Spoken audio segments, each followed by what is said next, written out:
नमस्कार दोस्तों, फिर से एक बार स्वागत है आप सबों को हमारे चैनल स्टोरी हेवन के साथ। दोस्तों, आज हम एक महत्वपूर्ण वीडियो लेकर आए हैं। ये आप सब ध्यानपूर्वक सुनिए। सबसे पहले अगर आप मेरे चैनल पर नए हैं तो मेरे चैनल को सब्सक्राइब कर लीजिए, बेल नोटिफिकेशन को ऑन कर लीजिए ताकि हम इसी तरह का वीडियो प्रत्येक दिन संध्या 6 बजे लेकर आते रहते हैं। तो चलिए आज का वीडियो शुरू करते हैं। प्राचीन भारत में ऐसे ऐसे महान व्यक्ति पैदा हुए हैं जो आज भी याद किए जाते हैं। ऐसे ही थे महान आचार्य चाणक्य, जो कौटिल्य के नाम से भी विख्यात था। वह तक्षशिला विश्वविद्यालय के आचार्य थे। उन्होंने कई ग्रंथ की रचना भी की थी, जिनमें अर्थशास्त्र सबसे प्रमुख है। अर्थशास्त्र को मौर्यकालीन भारतीय समाज का दर्पण माना जाता है। इसके अलावा भी उन्होंने कई ऐसे काम किए हैं जिनकी बदौलत उन्हें हमेशा से याद किया जाता रहा है और शायद आगे भी याद किया जाता रहेगा। माना जाता है कि आचार्य चाणक्य का जन्म ईसा पूर्व 375 में हुआ था, जबकि मृत्यु ईसा पूर्व 283 में हुई थी। लेकिन उनकी मौत कैसे हुई थी यह आज भी एक रहस्य बनी हुई है। 4वीं शताब्दी में रचित संस्कृत के ऐतिहासिक नाटक मुद्रा राक्षस के अनुसार चाणक्य का असली नाम विष्णुगुप्त था। माना जाता है कि यह नाम उन्होंने खुद रखा था और इसके पीछे एक कहानी प्रचलित है। कहते हैं कि मगध के राजा धनानंद द्वारा राजद्रोह के अपराध में चाणक्य के पिता चनक की हत्या करवा देने के बाद उन्होंने उनके सैनिकों से बचने के लिए अपना नाम बदलकर विष्णुगुप्त रख लिया था।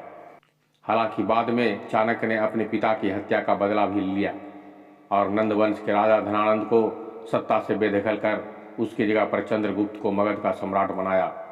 कौटिल्य यानी चाणक्य द्वारा नंद वंश का विनाश कर और मौर्य वंश की स्थापना से संबंधित कथा विष्णु पुराण में भी आती है।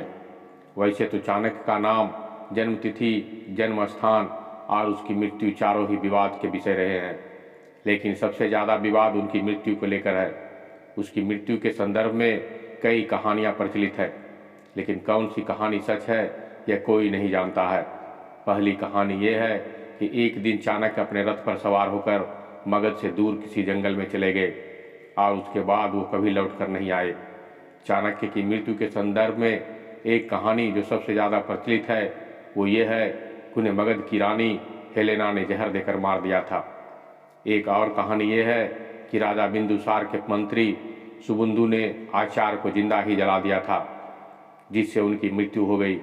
हालांकि इनमें से कौन सी कहानी सच है यह आज तक साफ नहीं हो पाया है। दोस्तों, चाणक्य से जुड़ी कुछ रोचक जानकारियां हम आगे बताने जा रहे हैं। चाणक्य के द्वारा अर्थशास्त्र, राजनीतिक शास्त्र, अर्थनीति, कृषि, समाज नीति आदि महान ग्रंथ रचित है, जिसके चलते अर्थशास्त्र को मौर्यकालीन समाज का दर्पण माना जाता है। चाणक्य तक्षशिला, वर्तमान में रावलपिंडी, पाकिस्तान के निवासी थे और राजसी ठाठवाड़ से दूर एक छोटी सी कुटिया में रहते थे। चाणक्य के पिता एक गरीब ब्राह्मण थे और किसी तरह अपना गुजर बसर करने के लिए छोटा मोटा कार्य करते थे, जिसके चलते चाणक्य का बचपन बहुत गरीबी और दिक्कतों में गुजरा। कई विद्वानों के मुताबिक यह कहा जाता है कि वह बड़े ही स्वाभिमान एवं क्रोधी स्वभाव के व्यक्ति थे। उन्होंने उस समय के महान शिक्षा केंद्र तक्षशिला से शिक्षा प्राप्त किया था। विभिन्न स्रोतों के अनुसार यह माना जाता है कि एक बार मगध के राजा महानंद ने श्राद्ध के अवसर पर चाणक्य को बुलाया और अपमानित किया, जिसके चलते चाणक्य ने क्रोध से वशीभूत होकर अपनी शिखा, बालों की चोटी खोलकर यह प्रतिज्ञा ली कि जब तक वह नंदवंश का नाश नहीं करेंगे तब तक वह अपनी शिखा नहीं बांधेंगे। नंदवंश के विनाश के बाद उन्होंने चंद्रगुप्त मौर्य को राजगद्दी का उत्तरदायित्व सौंपा। उसके बाद मौर्य साम्राज्य का विस्तार करने के उद्देश्य से चाणक्य ने व्यवहारिक राजनीति में प्रवेश किया और चंद्रगुप्त मौर्य के महामंत्री बने।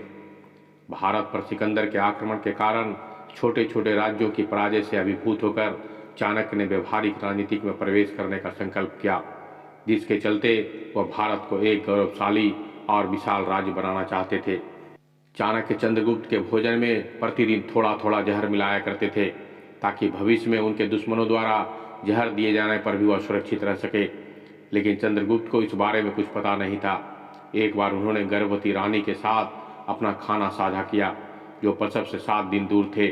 भोजन करने से रानी की मृत्यु हो गई, लेकिन चाणक्य ने चंद्रगुप्त मौर्य के अजन्मे बच्चे को बचा लिया।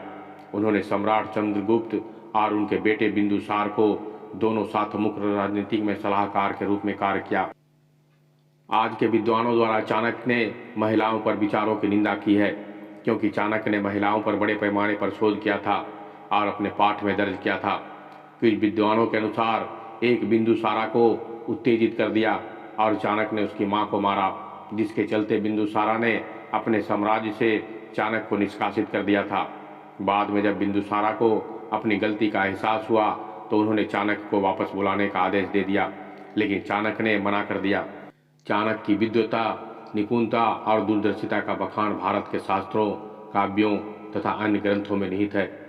उन्होंने पाश्चात्य राजनीतिक चिंतकों द्वारा प्रतिपादित राज्य के 4 आवश्यक तत्वों भूमि, जनसंख्या, सरकार व संप्रभुता का विवरण न देकर राज्य के 7 तत्वों का विवेचन किया। कुछ विद्वानों के अनुसार चाणक्य ने वास्तव में महिलाओं की एक सेना को बनाया था, जिन्हें विषकन्या के नाम से जाना जाता था। विद्वानों के मतानुसार विषकन्या जो बेहद खूबसूरत लड़कियां थीं, जो अपने होठों से जहर छोड़ती थी। इन विषकन्याओं का प्रयोग युद्ध में किया जाता था। यही नहीं, विषकन्याओं को अधिक मात्रा में जहर देकर वह बहुत घातक बना दिया था। मात्र उनके चुंबन से किसी भी व्यक्ति की मृत्यु हो सकती थी।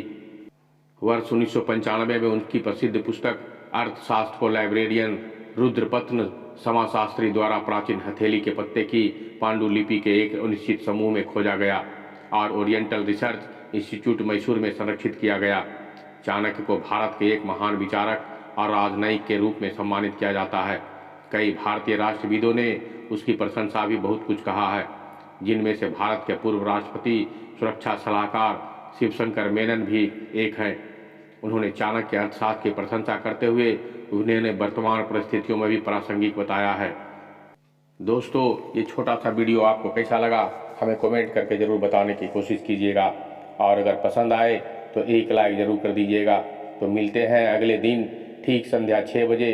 तब तक के लिए धन्यवाद, नमस्कार।